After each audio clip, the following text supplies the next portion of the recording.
Welcome back to the Mirror Moves, where everyday people stand up to outrageous entitlement. What you're about to hear is more than just a HOA story. It's about boundaries, evidence, and accountability in the digital age. Let's dive in. We moved into a quiet neighborhood upstate, chasing serenity after years of urban noise.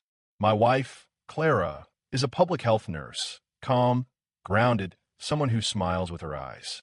I'm a freelance videographer who installed cameras around the house, not for paranoia, but for peace of mind.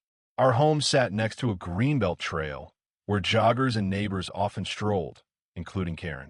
Karen introduced herself on day one with a flyer for the HOA newsletter and an unsolicited comment on the color of our mailbox.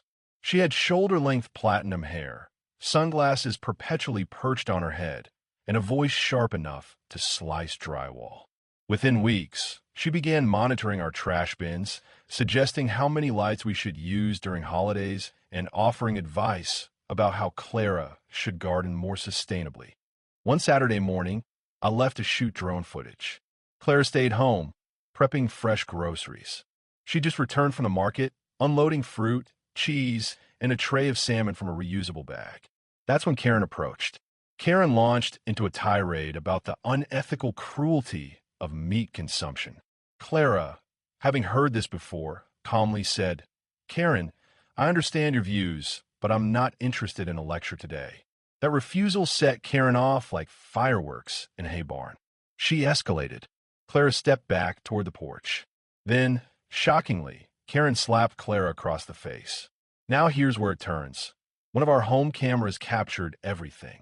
The wide-angle camera installed above the front porch recorded the confrontation with crystal clarity and sound. I returned to find Clara shaken, her cheek flushed and eyes glistening. As she explained what happened, I pulled the footage and my blood went cold. There it was. Karen slapping my wife. We called the sheriff. An officer arrived within the hour. Clara described the incident, and I handed over a USB drive with a timestamp video. The officer, Officer Landry, played it twice before muttering, "She's done." The following day, Karen was served with a restraining order. She tried to spin the narrative, claiming Clara had provoked her, but the video showed otherwise. Our neighbors, previously divided on HOA matters, now rallied behind us. Clara received flowers from a few residents. One even baked us cookies.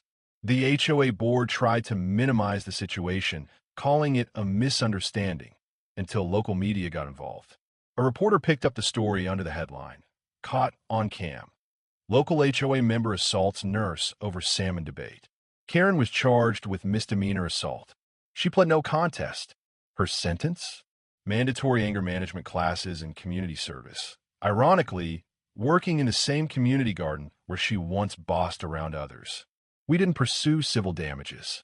Clara just wanted space to heal and move on. But I shared the story, with her permission, because footage speaks louder than gossip. Since then, we've upgraded our home system and posted a sign near the porch, "Smile. You're on camera." Because while some people think they're untouchable, reality always catches up, especially when the lens is rolling.